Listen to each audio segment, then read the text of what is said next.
de Yom Tov, et Yom Tov Shani de Pessah,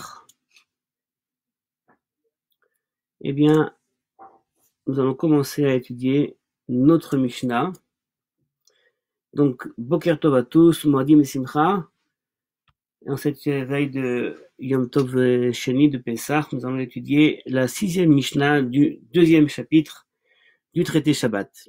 La Mishnah, eh bien, est quelque peu surprenante, puisqu'elle va à l'encontre de certaines des convictions religieuses qu'on a généralement aujourd'hui concernant les catastrophes qui touchent l'homme. On a tendance aujourd'hui, c'est vrai, à être réticent à créer un lien de causalité entre un événement naturel ou un événement tragique qui arrive à l'homme, comme une maladie par exemple, ou un décès, et puis évidemment ses actions. Il est très difficile, par exemple, on vient de dire que les personnes qui sont mortes pendant la Shoah sont morts parce qu'ils ont fauté. Il est extrêmement dur également donc d'assigner une responsabilité ou plus une culpabilité quelconque au décès ou alors à la maladie qui touche une personne, pour la simple raison que c'est peut-être uniquement le lot divin que de pouvoir dire, expliquer, expliciter clairement ce qui peut vraiment avoir été la cause, je dirais pas uniquement physique, mais spirituelle, d'une maladie qui touche une personne. Et donc la Mishnah, sur ce point, va nous étonner. Et donc on va d'abord lire la Mishnah et on va essayer ensuite donc de la comprendre et de voir comment elle peut s'inscrire dans notre monde aujourd'hui spirituel et pas uniquement comme une étude d'une conception qui n'est pas toujours partagée par tous. Lisons donc la Mishnah. Al shalosh averot, nashim metot bisha'at ledatan. Du fait de 3 fautes, les femmes décèdent au moment, et là, ledatan, où elles enfantent. Alors, tout d'abord, commençons par comprendre un petit peu d'abord les mots. La Mishnah nous dit que une femme décède certaines fois lorsqu'elle enfante, à l'accouchement. Il faut bien comprendre qu'à l'époque de la Mishnah, dans le monde ancien, eh bien, c'était un phénomène extrêmement courant, puisqu'il n'y avait, en tout cas, il y avait beaucoup moins d'hygiène, il n'y avait pas de conscience de toutes sortes de chaydakim, de toutes sortes d'infections qui pouvaient toucher donc la personne à ces moments-là. Et donc, c'était donc un phénomène extrêmement courant. Le taux de mortalité était très élevé au moment d'accouchement. Les hommes vivaient plus longtemps que les femmes, de ce fait. Et donc, les sages ont face à eux un phénomène, je dirais, socio-biologique, où des femmes décèdent au moment où elles enfantent. Et donc, quelque part, ils se posent la question de savoir pourquoi. Et évidemment, quand on cherche un pourquoi, eh bien, on peut soit, un peu comme le secrétaire de Dieu, avoir la réponse absolue, et alors la proposer, ou alors peut-être considérer cet événement et essayer de l'orienter vers une reconstruction, vers quelque chose qui peut-être pourrait reconstruire et rétablir des bases d'une chevra meilleure. C'est peut-être ce qu'ils veulent faire. Je ne cherche pas à faire de l'apologie à tout prix, mais peut-être est-ce là également un des sens de ce texte. Alors tout d'abord, les termes. Les sages donc dans la Mishnah nous parlent de shalosh averot, 3 fautes. Évidemment, ces 3 fautes-là qu'on va voir juste après, eh bien, ce sont des fautes qui n'apparaissent pas auparavant comme étant des fautes capitales, je dirais des fautes cruciales dans le monde de la pensée ni biblique ni talmudique, puisque généralement les 3 fautes capitales, ce sont donc les 3 données sur lesquelles il est peut-être demandé à l'homme de préférer la mort à la vie, qui sont donc l'idolâtrie, l'inceste et le meurtre. Évidemment, je ne rentre pas dans les détails, il y a évidemment, vous imaginez bien, beaucoup de détails également à ces lois-là. Mais donc, c'est déjà assez étonnant donc, que les sages vont choisir d'interpréter la raison pour laquelle les femmes décèdent à l'enfantement par 3 fautes qui ne sont pas des fautes je dirais, capitales, mais au contraire qui vont être des fautes, je dirais, liées à l'action féminine.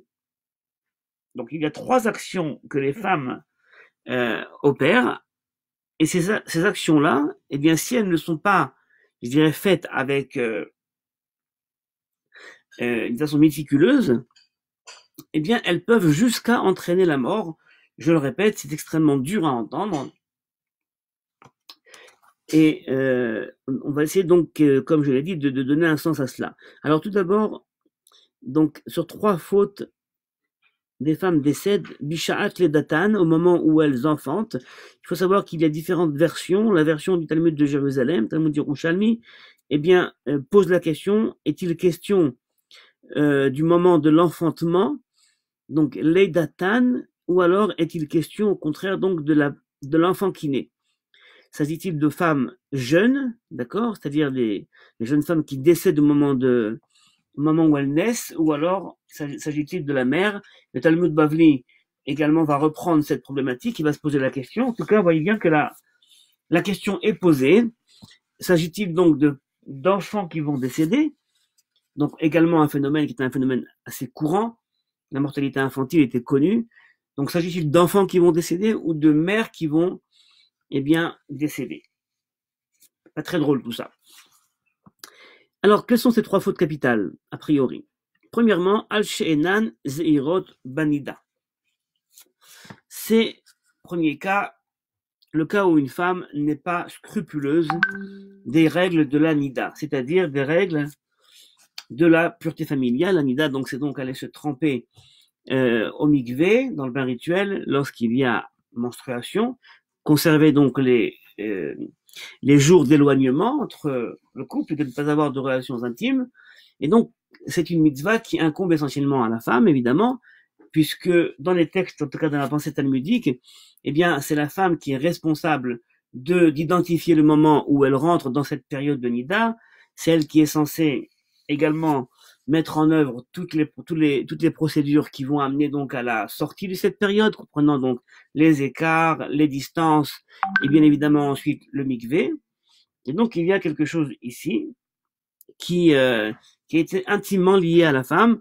Pourquoi les sages veulent-ils lier la nida à la mort au moment de l'enfantement? Bien, je pense que dans une logique anthropologique, on pourrait peut-être trouver un indice. La nida, c'est donc le moment où il est interdit d'avoir des relations intimes. C'est également le moment donc où une relation conjugale ne peut avoir lieu. C'est également le sang donc de menstruation qui représente peut-être également donc une certaine mort plutôt que la vie. Et donc quelque part, s'il n'y a pas d'attention portée à cette période et à ce phénomène, eh bien, quelque part, il y aura également une mort qui pourra s'en suivre. Peut-être que les sages, comme je l'ai dit auparavant, eh bien, profitent de cet élément, je dirais, très très classique de mort au moment de l'enfantement, eh bien, pour appeler les personnes à être plus, je dirais, scrupuleux justement de cette règle de Nida qui est également considérée comme une règle donc peut-être d'entente qui crée au sein du couple une entente conjugale plus équilibrée au moment où il n'y a pas de relations intimes. Cette façon d'expliquer cette Mishnah et Nida est contemporaine, est assez moderne. Il n'y a pas dans la Mishnah et dans la Gemara, je crois, de conception qui veut que la Nida est un atout pour le couple qui pourra se rencontrer autour d'une rencontre intellectuelle, je dirais culturelle ou autre en tout cas que sexuelle. C'est une compréhension moderne qui est très intéressante, mais je ne crois pas qu'elle est mishnaïque ou talmudique. Donc premier problème, la nida. Deuxième problème, uba chala. Lorsqu'il y a une faute qui est donc liée à la chala c'est donc lorsque madame, qui est justement dans la Mishnah également au fourneau et qui est responsable de la cache-route de la maison, et ne donne pas cette responsabilité à quelqu'un d'autre, puisque c'est elle qui fait l'action religieuse, et bien lorsqu'elle va préparer son pain, et bien elle doit y enlever, y retirer un petit bout, et cette chala donc c'est cette fameuse partie qui est donc extraite et qui permet la consommation de ce pain. Donc la chala, je pense que ce qu'elle veut nous dire, c'est également le fait qu'il n'y a pas de dissension entre la personne qui fait l'action religieuse et la personne qui fait l'action et la personne qui fait l'action religieuse qui s'y appose. De la même façon qu'à l'époque, donc, toute personne était shochet, c'est-à-dire, il fallait à shochet, toute personne devait, lorsqu'il voulait manger, faire la shrita. Et puis ensuite, donc, on a dû créer des shochatim, des abatteurs rituels, parce que tout le monde ne l'était pas, mais dans l'idée de la Mishnah, eh bien, chacun doit être capable de faire l'action religieuse qui lui incombe, sans pour autant déléguer. Donc là, la chala, c'est donc le fait de ne pas déléguer, c'est madame qui fait ça. Donc également, encore une fois, deuxième action qui est intimement liée donc au travail des dames à la cuisine. Donc peut-être que cette idée, encore une fois, c'est de dire, voyez, prenez en compte le fait qu'il y a tellement de personnes qui décèdent au moment de l'accouchement, peut-être qu'il serait bon donc de faire plus attention à. Et enfin, troisième faute présentée dans la Mishnah, ouvert de la kataner, et donc lorsque la dame de maison n'est pas scrupuleuse sur l'allumage de la bougie donc de Shabbat. Vous comprenez bien que c'est la raison pour laquelle eh bien, cette Mishnah a été introduite ici dans notre Masechet, parce que justement c'est lié donc à l'allumage donc de la bougie de Shabbat, de la lumière de Shabbat qui nous intéresse dans ce cadre-là. Donc la Hadlakat Taner, pourquoi les sages ont-ils pensé à cette histoire de Hadlakat Taner, de l'allumage donc de la lumière avant Shabbat? Peut-être deux raisons. Alors des raisons qui sont rapportées également dans les littérature talmudique. Alors tout d'abord, le Talmud de Jérusalem présente l'option, je dirais, qui est une option charmante, qui dit que la Neshama, donc l'âme est également appelée Ner, d'accord, qui est Ner Hashem Nishmat Adam. Ner Hashem, donc la flamme de Dieu Nishmat Adam, c'est l'âme de l'homme. Donc la Neshama est également appelée l'homme, et donc la personne qui a la capacité à enfanter, c'est-à-dire à donner vie, eh bien doit également être responsable donc de cette lumière. Donc vous voyez, il y a un jeu entre la lumière entre la bougie, donc, pardon, la lumière, le nerf comme âme et le nerf donc réel. Donc la personne qui vient allumer son nerf, c'est la personne donc qui respecte, en tout cas qui reconnaît responsabilité envers la vie. Et donc une personne qui ne reconnaît pas ce nerf, eh bien, n'a pas de responsabilité envers la vie. Et donc lorsqu'elle enfante, eh bien, elle en viendra peut-être à décéder ou alors son enfant décédé. C'est donc la première possibilité qui apparaît.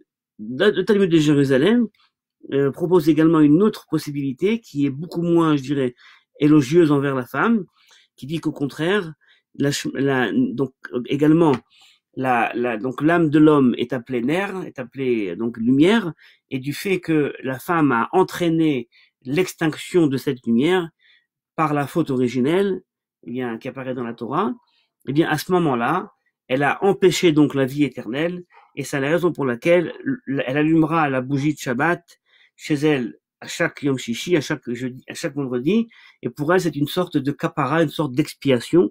Donc le nerf de Shabbat comme une expiation à une faute transgénérationnelle.